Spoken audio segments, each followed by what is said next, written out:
Abbas നിങ്ങൾ seat എവിടെയായിരുന്നു? ബാക്കിലായിരുന്നു? Seat ഫ്രണ്ടിൽ 9 സീറ്റിലായിരുന്നു ഞാൻ. 9 സീറ്റിലായിരുന്നു. അതിന്റെ ഫ്രണ്ടിൽ 8ലാണ് മുറിഞ്ഞിട്ടുള്ളതെന്ന് പറഞ്ഞു. ആ ഭാഗത്തുള്ളവർക്കാണ്. അതെ, 8ാം സീറ്റിലുള്ള ആള് മരിച്ചായിരുന്നു. ഒരു ഷറഫുദ്ദീൻ പിലാശ്ശേരി പറഞ്ഞ ആള്. പ്രിയപ്പെട്ടവരെ, നമ്മുടെ ഈ കാരക്കാട് വന്ന ബോയിങ് 737 ഫ്ലൈറ്റിൻ്റെ ഒരുപാട് വീഡിയോകൾ നമ്മൾ വന്നു. പക്ഷേ വളരെ സങ്കടകരമായിട്ടുള്ള ഒരു വീഡിയോ ആണ് ഇതിട്ടോ. കാരണം ഇതിൽ യാത്ര ചെയ്ത എൻ്റെ നാടിൻ്റെ അടുത്തുള്ള ഓങ്ങല്ലൂർ പഞ്ചായത്തിലെ കള്ളാടിപ്പറ്റുള്ള അബുക്ക അല്ലേ, അബ്ബാസ്ക ഇതിൽ യാത്ര ചെയ്ത വ്യക്തിയാണ്. അപ്പോൾ അവിചാരിതമായിട്ട് ഇവിടുന്ന് കണ്ടുമുട്ടിയതാണ്. അദ്ദേഹം ഈ ഫ്ലൈറ്റ് ഒന്ന് കാണാൻ വേണ്ടി വന്നത്, നമ്മുടെ തൊട്ടടുത്ത് ഇങ്ങനെ വന്നപ്പോൾ ഈ ഫ്ലൈറ്റ് ഒന്ന് കാണാൻ വേണ്ടി വന്നതാണ്. അപ്പോൾ അദ്ദേഹം ഇങ്ങനെ പറഞ്ഞു അതിൽ യാത്ര ചെയ്താണ്. അബ്ബാസ്ക, ഇപ്പോൾ ആ സംഭവം എന്തെങ്കിലും ഓർത്തെടുക്കാൻ പറ്റുന്നുണ്ടോ?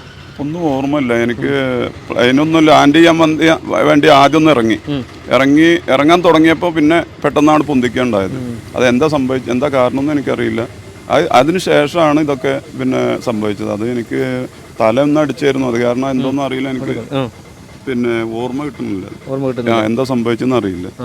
പിന്നെ ഒരു 3 ദിവസം കഴിഞ്ഞ് മെഡിക്കൽ കോളേജിൽ നിന്നാണ് എനിക്ക് ശരിക്കുള്ള ഓർമ്മ വരുന്നത്. അങ്ങനെ ഇഞ്ചുറി പറ്റിയാണ് കയ്യിലൊക്കെ അല്ലേ? കയ്യിലുണ്ട്, 2 കാലിന്, തലക്ക് മുറിവുണ്ട്, പിന്നെ നെഞ്ചിലുണ്ട്, അങ്ങനെയൊക്കെ കാലിന് പ്ലാസ്റ്റർ ഉണ്ടായിരുന്നു. അതെ, 2 കാലിനുണ്ട്. ഒരു കാലിന്, ഈ ഇടത്തെ കാലിനാണ് കൂടുതൽ പരിക്ക്. 2 സൈഡിലും എല്ല് പൊട്ടിയായിരുന്നു. ഒരു തിരിച്ചുവരവ് തന്നെയാണ്. അതെ അതെ. സാധാരണ നമ്മൾ കേൾക്കാറുള്ളത് ഫ്ലൈറ്റ് അപകടങ്ങൾ താരതമ്യേന കുറവാണ്. ഉണ്ടായ അതിൽ നിന്ന് റിക്കവറി ആവലും വളരെ കുറവാണ്. ഇത് 184 യാത്രക്കാരും 6 ജീവനക്കാരും ഉൾപ്പെട്ടുള്ള ഈ ഫ്ലൈറ്റ് എന്തോ റബ്ബിന്റെ അനുഗ്രഹം കൊണ്ട് മരണസംഖ്യ കുറഞ്ഞത് വലിയൊരു അനുഗ്രഹം തന്നെയാണ്. കാരണം ഇത്രയും വലിയൊരു അപകടത്തിൽ രക്ഷപ്പെട്ടില്ലേ.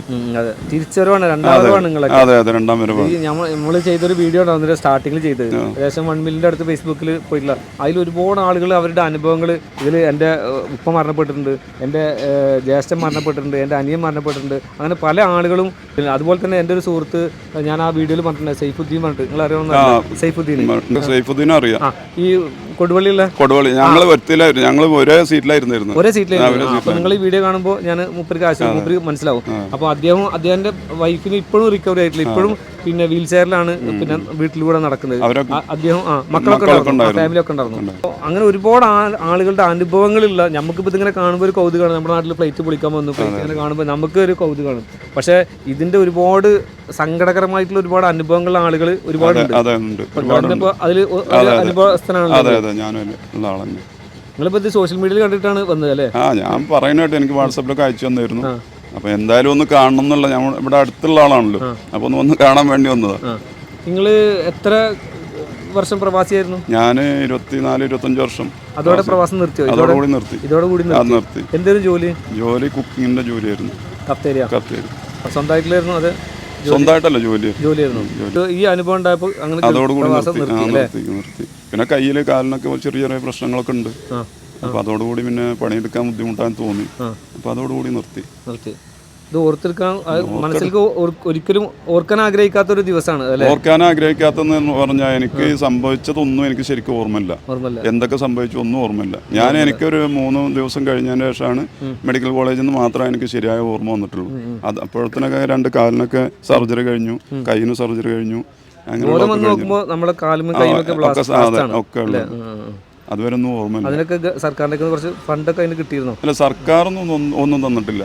ഇപ്പോഴും ഒന്നും കിട്ടിയില്ല? ഇല്ല. സർക്കാർ കൊടുക്കാന്നൊക്കെ എല്ലാവർക്കും കൊടുക്കാന്ന് പറഞ്ഞിട്ടുണ്ടായിരുന്നു. മേജർ പിന്നെ സർജറി ചെയ്തവർക്കൊക്കെ 2 ലക്ഷം കൊടുക്കാമെന്നും സാധാ ചെറിയ സർജറി ഉള്ളവർക്കൊക്കെ 50,000 കൊടുക്കാന്നൊക്കെ അന്ന് പറയുന്ന കേട്ടായിരുന്നു. പക്ഷെ ഇതുവരെ ആരും ഒന്നും കൊടുത്തതായിട്ടും എൻ്റെ അറിവില്ല. കേന്ദ്ര സർക്കാരും പിന്നെ കേരള സർക്കാരും ഒന്നും ചെയ്തില്ല. ഇല്ല. അത് വിമാന കമ്പനിയുടെ ഇൻഷുറൻസ് മാത്രമേ കൊടുത്തിട്ടുള്ളൂ. അത് എല്ലാവർക്കും കിട്ടിയിട്ടുണ്ട്. എല്ലാവർക്കും കിട്ടിയിട്ടുണ്ട് അല്ലേ? അന്ന് വിമാന സർവീസ് ചെയ്തിരുന്നത് കേന്ദ്ര ഗവൺമെന്റ് ആണോ ടാറ്റയാണോ? അന്ന് കേന്ദ്ര ഗവൺമെന്റാ തോന്നുന്നുണ്ട്. അതിനുശേഷമാണ് ടാറ്റ ആയത്. അപ്പോൾ ഇങ്ങനെ ഒരുപാട് ആളുകളുടെ അനുഭവങ്ങളുള്ള ഒരു സംഭവമാണ് ഈ ഫ്ലൈറ്റ് കേട്ടോ. അതായത് മരണപ്പെട്ടത് നടുവിലായിരിക്കും, മുറിഞ്ഞ ഭാഗത്തായിരിക്കും അല്ലേ? അങ്ങനെ ആയിരിക്കാനാണ് സാധ്യത. 8ാം സീറ്റിലുള്ള ആള് മരണപ്പെട്ടിട്ടുണ്ട്. അവർ ഫാമിലി ആയിട്ട് വരുന്നായിരുന്നു. ഈ ഷറഫുദ്ദീൻ എന്ന് പറഞ്ഞ ആള്, അതാണ് ആദ്യമായിട്ട് മരിച്ച കേസ് ആദ്യം കേട്ടുള്ളത്. അതിന്റെ ശേഷം പിന്നെ ഉള്ള ആൾക്കാരും ടോട്ടല് യാത്രക്കാർ 19 ആളും 2 പൈലറ്റും മരിച്ചിട്ടുള്ളത്. അങ്ങനെ ഇത് പല ഊഹാപോഹങ്ങളും അന്ന് കേട്ടിരുന്നു. ഇത് പൈലറ്റിന്റെ അനാസ്ഥയാണോ അത് ഈ കാലാവസ്ഥ വ്യതിയാനമാണോ ഇതെന്താ ശരിയായ കാരണങ്ങൾ മനസ്സിലാക്കിയോ നിങ്ങൾ ഇപ്പോൾ ഇതിൽ യാത്ര ചെയ്ത വ്യക്തി എന്നുള്ള നിലയ്ക്ക്? അതൊന്നും എനിക്ക് അറിയില്ല. കാരണം പൈലറ്റ് നല്ല പിന്നെ എക്സ്പീരിയൻസ് ഉള്ള ആളാണ് കേട്ടുള്ളത്. അപ്പൊ എന്താ ആ കാര്യത്തിൽ എനിക്കൊന്നും അഭിപ്രായം അറിയില്ല. 30 വർഷത്തെ ആക്സിഡന്റ് ഫ്രീ പിന്നെ റെക്കോർഡ്സ് പൈലറ്റാണ്, അങ്ങനെയാണ് കേട്ടിട്ടുള്ളത്.